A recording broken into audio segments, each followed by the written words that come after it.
কি একটি কঙ্কালের পরনে শাড়ি এবং কঙ্কালের মাথার খুলির ওপর একটি ঘোমটা দেওয়া আছে, ঠিক যেন কোনো বউ শুয়ে আছে। লোকটি কঙ্কালটির মুখের মধ্যে একটি মাছ দিয়ে দিল। কি চাচা, আপনি কাকে খাওয়াচ্ছেন এভাবে? এভাবে কেউ খেতে পারে? এ তো একজন মরা কঙ্কালের দেহ রেখেছেন। চুপ! কে বলেছে মরা? ও মরা নয়, আমার বউ। দেখুন দেখুন, ভালো করে চেয়ে দেখুন সে খায় কিনা। হঠাৎই কঙ্কালটির মুখের পাঁজরের হাড় বাড়ি খেতে শুরু করলো, আর কাঁচা মাছটি ধীরে ধীরে থেতলে যেতে লাগলো। এরকম ভুতুড়ে দৃশ্যের সম্মুখীন আমাকে হতে হবে আমি ভাবতে পারিনি। খুব ভালোবাসতাম আমার বেবি জানলে, কিন্তু কিন্তু শুধুমাত্র আপনার জন্য আমার আমার বেবি জানের আজকে এই অবস্থা। কি বলছেন? আমি কি করলাম? আমি তো কি করেননি আপনি? আপনাদের মতো মানুষ কি করতে পারে সেটা বললে কি করে হবে বলুন? মনে করে দেখেন, আজ থেকে 100 বছর আগে এরকমই সেই ঝড় বাদল বৃষ্টির দিনই আমি আমার বিবি জানে নিয়ে আপনার অ্যাম্বুলেন্সে উঠিয়ে হাসপাতালের দিকে রওনা হতি। বাবু, উঠানো হয়ে গেছে, তাড়াতাড়ি গাড়ি ছাড়েন। আমার আমার বেবি জানের নিঃশ্বাস নিতে অনেক কষ্ট আছে, তাড়াতাড়ি চলুন। ঠিক আছে, তাড়াতাড়ি গাড়িতে উঠে বসুন।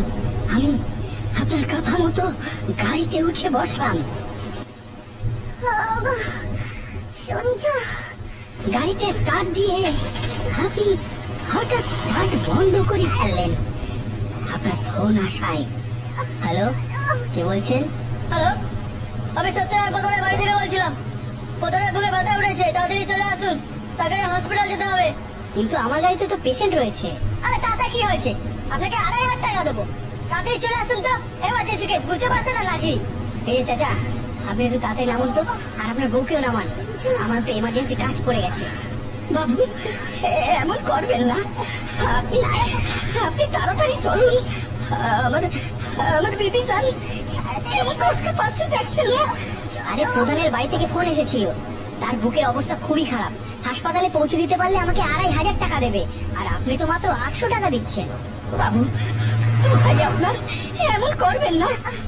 আমি আমি আরো 200 টাকা আপনাকে বাড়াই দিচ্ছি। একটু তাড়াতাড়ি চলেন বাবু।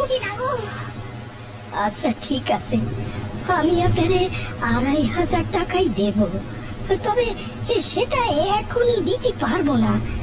আমার কাছে যে এখন অত টাকা নেই বাবু। দূর মশাই, বোঝেন না কেন? স্বয়ং প্রধানের বাড়ি থেকে ফোন এসেছিল, প্রধানকে বাঁচাতে না পারলে উনি আমাকে জেলে ঢোকাবেন। আর আপনি এত টেনশন করবেন না, আমি আমার এক বন্ধুকে ফোন করছি, ও তাড়াতাড়ি পৌঁছে দেবে। হ্যালো, এই নিরঞ্জন, তুই কোথায় রে? আপনি তো আমারে ফেলে রেখে গিয়েছিলেন মশাই।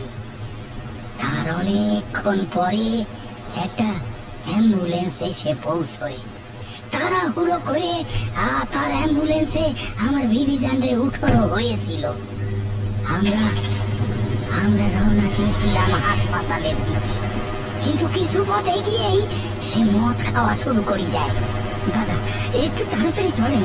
আর আপনি আপনি দয়া করে মদ খাওয়াটা বন্ধ রাখুন, নাইলে দুর্ঘটনা ঘটে যেতে পারে। পুরো চুপচাপ বসে থাকেন তো। দিচ্ছেন তো মাত্র 800 টাকা। আমার বাবা কোথায় গেছে? এর মতো পৌঁছে দেওয়ার দায়িত্ব আমার। আপনি শুধু চুপচাপ বসুন। আমি সাথে সাথে বেরিয়ে গিয়ে দেখি সে জ্ঞান হারাইছে। আমি অনেক ডাকাডাকি করায়ও তার কোনো সারা শব্দ মেলেনি। এদিকে এদিকে আমার বিবিচান কষ্টে কাতরাচ্ছে। এই সহ্য করতে না পেরে তারে গাড়ি থেকে বাইর করে রাস্তায় এনে রাখলাম, যাতে অন্য কোনো গাড়ি হলেই আমি তারে উঠোয় নিয়ে যেতে পারি। অনেকক্ষণ অপেক্ষা করার পরেও কোনো গাড়ি পেলাম না। তারপর আমার বেবি জান রে কোলে তুলে এগোতে লাগলাম হাসপাতালের দিকে।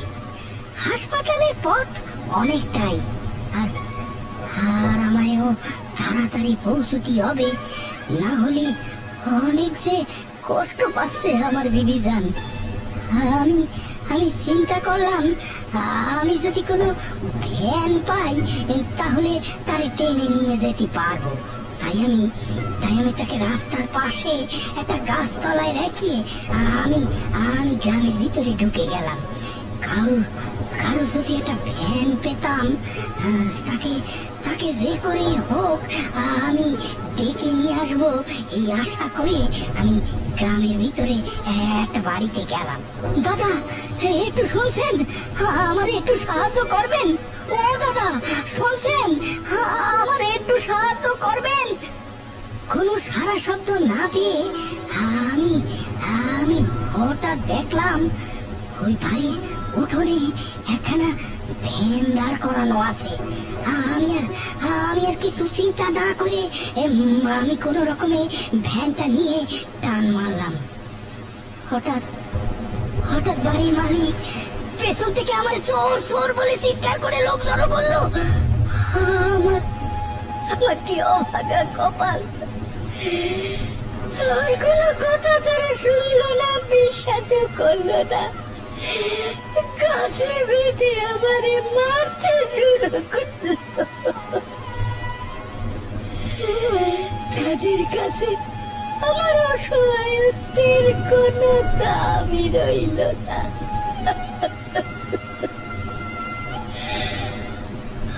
অনেকক্ষণ পর তারা আমারে ছাড়িয়ে দিল। আমি আহত অবস্থায় অনেক কষ্টে আমার বিবিজানের কাছে এসে পৌঁছলাম। এখানে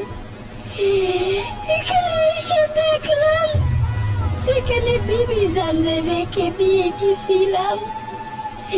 বিবিজান সেখানে নেই,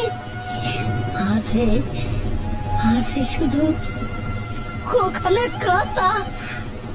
আমি আমি আমি চারিদিকে তন্ন তন্ন করে ঘুরতে শুরু করলাম। দেখলাম বিবিজানের একটা বস্তু জঙ্গলে পড়ে আছে। আল্লাহ, কি অবস্থায় আমার বিবিজান রে আমি দেখলাম!